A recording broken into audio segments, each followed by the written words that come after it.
Okay, everyone. I have a 2008 Ford Fusion and I desperately need some help. My car's been sitting for about 2 weeks. It's got a bit of oil leak and has a rear main seal. And I was going to sell this car. I had a guy come look at it and I went to start it.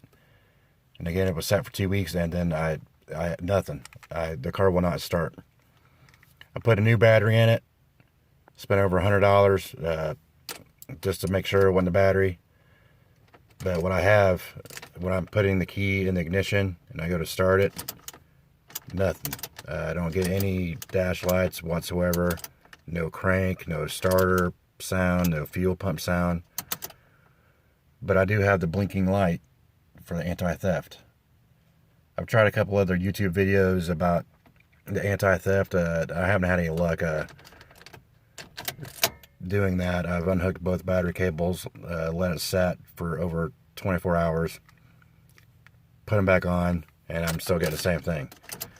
There has been a couple times where I have come out here to try to start it, and it will crank, and I'll actually get lights, and it'll crank, and it'll shut itself right off after maybe 1 second or two at the most, and then it's right back to this.